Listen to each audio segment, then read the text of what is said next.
Hello friends अस्सलाम वालेकुम नमस्कार बंधुসকল आजिकाली आमार অসমত কি হৈ আছে বা কি চলি আছে আমি নিজেও গম পোৱা নাই আমাৰ উঠি অহা প্ৰজন্ম ভৱিষ্যতত দেশত কি কৰিব কি নকৰিব তাৰ মানে এটা সঠিক দৃষ্টি নাইকিয়া হৈ গৈছে বন্ধুসকল কোনোবাৰ হাতত যদি অলপ টকা হৈ গল হি নিজকে ভগৱান বুলি ভাবি থাকে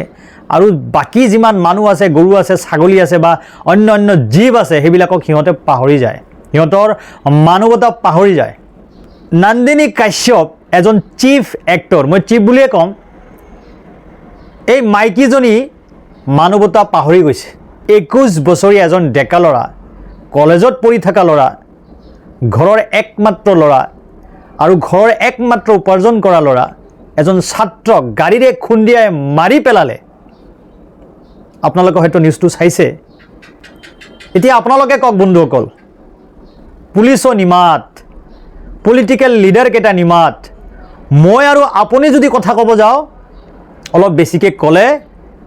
মানে আমি তেতিয়া মানে দোষী হৈ যাম মানে অসমখনত কি চলি আছে কেতিয়াবা হিন্দু মুসলিম মিয়া অসমীয়া গাৰো বড়ো ৰাভা মানে কবলৈ আৰু ভাষা নাই উজনি নামনি মাধ্যমী হা ধুপৰি বৰপাটা মানে এনেকুৱাকে যদি আমি কৰি থাকো অসমখন যাব ক'ত আজি বাদ দিয়ক আমাৰ উঠি অহা প্ৰজন্ম ভৱিষ্যতত কি কৰিব আমাৰ মাজত যদি একতা নাথাকে আমাৰ মাজত যদি জাস্টিস নাথাকে আমাৰ মাজত যদি ন্যায় নাথাকে অকল অন্যায় অত্যাচাৰ হৈ থাকে তেনেহলে অসমখন ভৱিষ্যতত কি হ'ব হয়তো আপুনি আৰু মই কল্পনা কৰিব পৰা নাই এজন অসমীয়া খিলঞ্জিয়া ডেকা লৰাক নন্দিনী কাশ্যপ গাড়ীৰে খুন্দিয়াই হাত ভৰি ভাঙি পেলালে তাৰ পিছত তাই মন্তব্য দিলে যে সাধাৰণ অলপ হে দুখ পাইছে সামিউল হকক যে মাৰি পেলালে নন্দিনী কাশ্যপে তাৰ পিছত তেখেতে কি কৈছিলে দুখ পোৱাৰ পিছতো লৰাজনক আইসিউত এডমিশন কৰা হল মা দেউতাকে কান্দি আছে এজন মাতৃ আৰু পিতৃয়ে গম পায় যে নিজৰ লৰা দুকাই যোৱাৰ পিছত কেনেকুৱা দুখ লাগে নিজৰ মাতৃয়ে তুলি তালি ডাঙৰ দিগল কৰি যেতিয়া এজন লৰা কলেজত পঢ়াব তেতিয়া ডাঙৰ এটা সপোন লৈ পৰাই এটা সপোন থাকে সেই সামিউল হকৰ ঘৰৰ সপোনটো নন্দিনী কাশ্যপে চুৰমাৰ কৰি দিলে ভাঙি তছনছ কৰি দিলে ইয়াক জাস্টিস কোনে দিব কোনেও মাতিবলৈ সাহস নকৰে কাৰণ অলপ পইচা আছে নহয় পইচাত সব মেনেজ হৈ যায় পুলিশ মেনেজ হৈ যায় সংগঠন মেনেজ হৈ যায়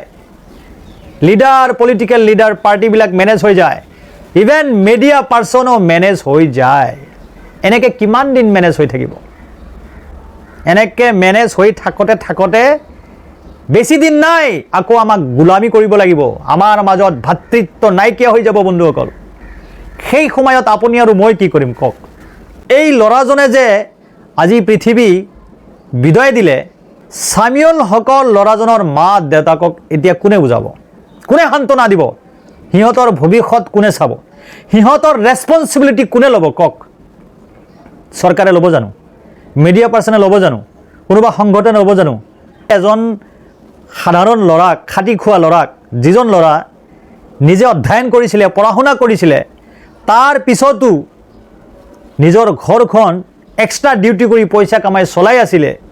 সেই লৰাজনক খুন্দিয়াই হাত ভৰি ভাঙি দিলে তাৰ পিছত মিডিয়াৰ ওচৰত আহি ক'লে সাধাৰণ দুখ পাইছে নন্দিনী কাশ্যপ তেখেতৰ পৰিয়ালৰ পৰা এটা মানুহ সামিউল হকক চাবলৈ হস্পিটালত যোৱা নাছিলে আপোনালোকে চাওক কেনেকুৱা নিকৃষ্ট মেন্টেলিটিৰ মাইকী হ'ব পাৰে এইজনী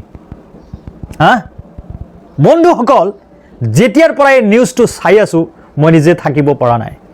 আমাৰ অসমখনত কি হৈ গ'ল বন্ধুসকল আমি মানে ভাষাহীন হৈ গলো মানে অসমখন কি হৈ আছে গোটেই অসমবাসী ৰাইজক মই এটা আবেদন কৰিম আপোনালোকক মই হাত জোৰ কৰিছো এইজনী চিপ মেন্টেলিটিৰ এক্ট্ৰেছ না ফেক্ট্ৰেছ বুজি নাপাও তাইক এৰেষ্ট কৰিব লাগে এনেকুৱা চিপ এক্ট্ৰেছৰ মুভি বা থিয়েটাৰ বাইকট কৰিব লাগে তেতিয়াহে এনে মেন্টেলিটিৰ মানুহে শিক্ষা অৰ্জন কৰিব নহলে সিহঁতে শিক্ষা অৰ্জন নকৰে সিহঁতক ৰাস্তাত নমাব লাগে মই government of India government of আসামক মই ৰিকুৱেষ্ট কৰিছো আপোনালোকে এনে মেন্টেলিটিৰ মানুহক লাইফ টাইম জেল দিয়ক সলমান খানে নহওক কিয়, নন্দিনী কাশ্যপ নহওক কিয়, বা ডাঙৰ পলিটিকেল লিডাৰ নহওক কিয়, বা চৰকাৰী চাকৰি কৰা মানুহ নহওক কিয়, জাষ্টিচ চবৰ কাৰণে ইকুৱেল হ'ব লাগে। সামিউল হকৰ পৰিয়ালৰ মা দেউতাকক পুৰা ৰেছপনচিবিলিটি দিব লাগে আৰু তেখেতক পুৰা কেয়াৰ কৰিব লাগিব, পইচাৰে হওক, ধনেৰে হওক বা বলেৰে হওক। We want justice for Samiul Haque and let this ladies be in the jail and she should be caught by the police and government should take immediate action against her.